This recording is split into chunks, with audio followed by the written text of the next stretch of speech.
Welcome to part 2 of creating an iPhone instead of Illustrator. Now I've noticed the last video was quite long, so I'll try to speed it up this time. And the first thing we're going to do is align this back up. I've noticed that I've nudged that back shape and it's not aligned anymore, so we'll just select these shapes here and go to center align at the top. Okay, perfect. Now I'm going to quickly fix up this home button. I'll click on it. I'm going to click on the gradient tool, and I just want to bring in these colors a little bit more. And I also want to select that icon and that home button and make sure they are perfectly aligned as well. And they seem to be aligned quite well. Now to this outer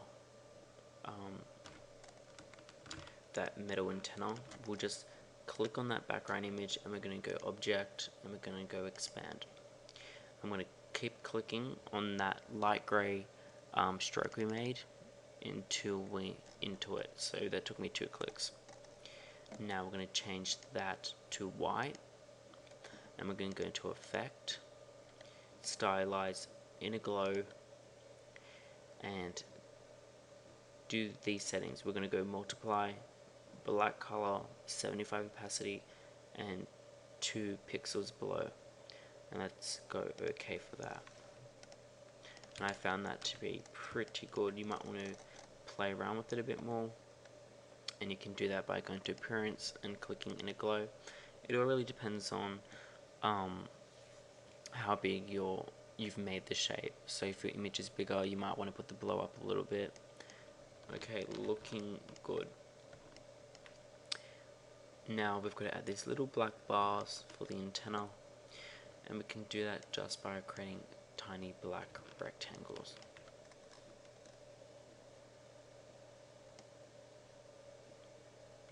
You can align it perfectly to where they're meant to be. I'm just going to estimate where they're meant to be. Oops. I've got my selection tool, click on this rectangle, drag it over here, holding down Alt and Shift to keep it aligned and to make a copy. Okay, I'll just select them quickly and bring them up a couple pixels. Perfect.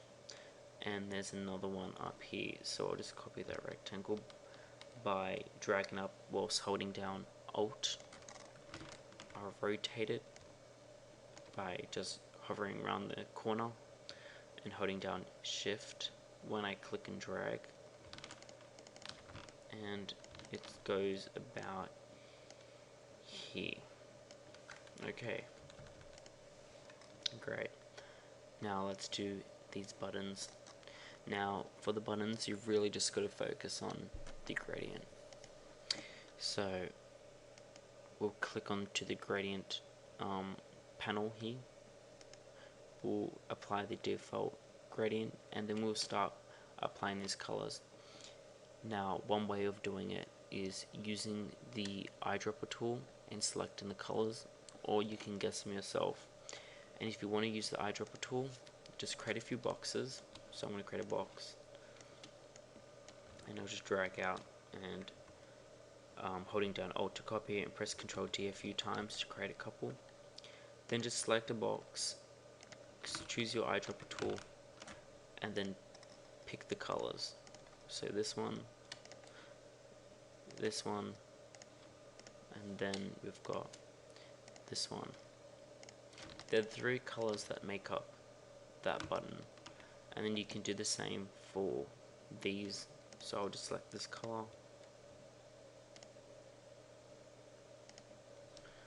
Okay, I'll delete these extra boxes, and then selecting all those boxes that we created, we can go to a swatches panel and click new color group, give it a name, click OK, and it adds those colors that we just swatched to the swatches panel.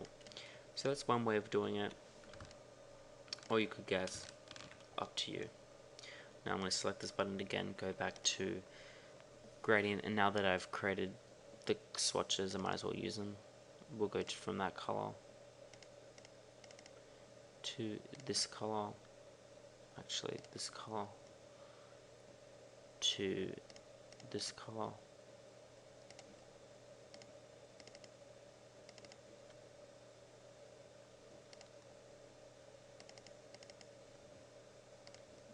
And finish it off with this color.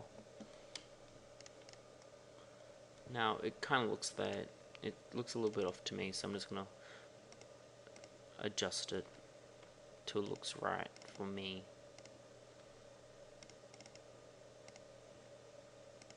And that's why I usually just end up using the default grayscale panel that comes with it. And as you can see, that's pretty close to the button there.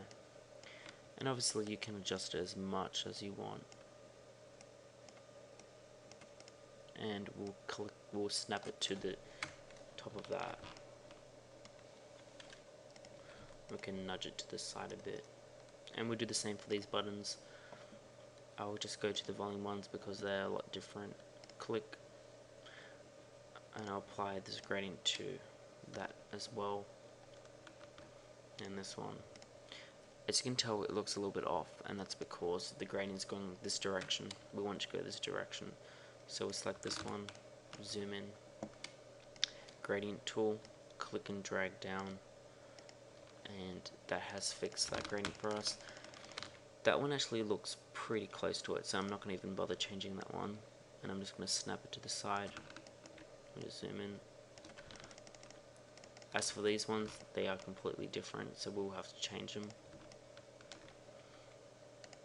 Once again, going down. And this one starts at a dark grey. It goes to a light grey.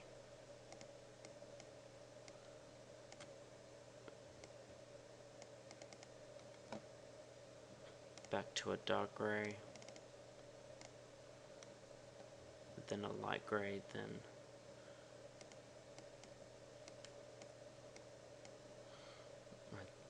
medium to dark grey. So let's see what that looks like. And that's pretty close. I might make a couple adjustments.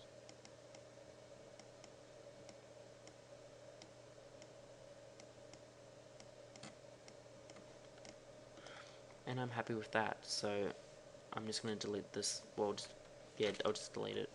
Hold down Alt and Shift to copy that button, and select both. Zoom in and snap them to the side. So now we've got our buttons created. For this, I'm just going to Control C, Control F to copy that shape on top. Hold down Shift and Alt and click and drag in. We'll just use the eyedropper tool to find the colors.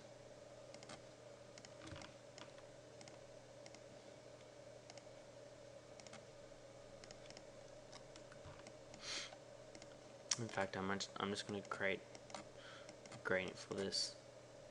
I'm going to go from black to a dark grey. We'll zoom in and we'll go there. And here we'll apply that same gradient, but we'll go an opposite direction. So actually this way. Like that. And then I would create one more circle inside. I'm going to give this a dark blue, and actually I'll just once again use the eyedropper tool, try and get that color. I'll just increase the blue a bit. It's looking a bit purple to me.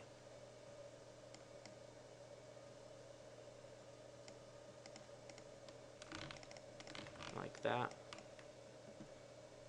For this, we'll go and apply that same gradient. Dark at the top, lighter at the bottom, and then we want to create another rounded rectangle in the center of that. Go to the center, click out, hold down Alt, and keep going until you find something you're happy with. Just adjust that, and we'll select that in a color. That also requires a gradient, so we'll do a lighter gradient for that.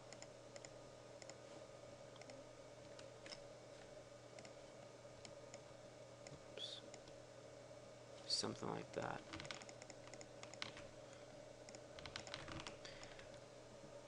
Two more things to go: the screen and the shine, the reflection of the glass. So for the screen, we're just going to use the image because obviously we don't have time to create every single icon.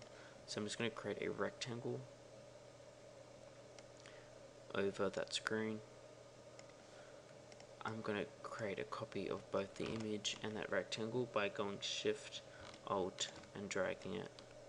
Oops. Shift, Alt and dragging it to here. We can delete the rectangle here. For here we'll select both and go Object, Clipping Mask, Make, and we can just pop it on top. And you can see it has that reflection already. However, we need it to go over the top. Okay, so to do that shine, we're just gonna select that rounded rectangle tool once again. We'll go to white for the full color, and we'll click around about here and drag out, adjust that curve. The curve is going to be slightly smaller than the one in here, because it is a little bit smaller, the shape. So let me redo that. We'll bring it down quite far, and we'll just move it like that. Use your arrow keys to nudge it, and there is a tiny gap. That's why we made that curve slightly smaller.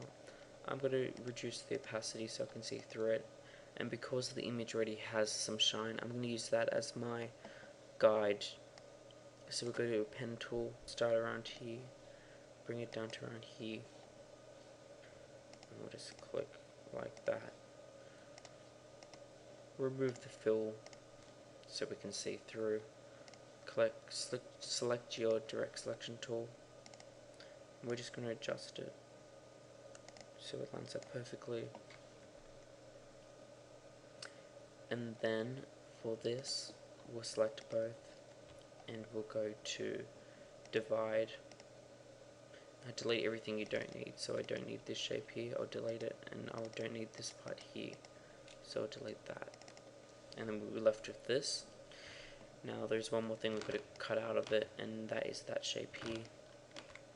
So select that shape, Control C, Control F, and make sure you go Object, Arrange, and Bring to Front.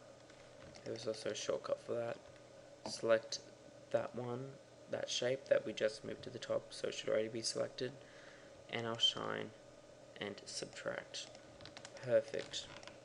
One last thing, we select that, we will apply gradient white to white, except the second white will have 0% opacity. Then select your gradient tool, and then pretty much keep adjusting it until it looks like that. Now obviously we're doubling up with the shine on the screen because we just copied that image, but there we go.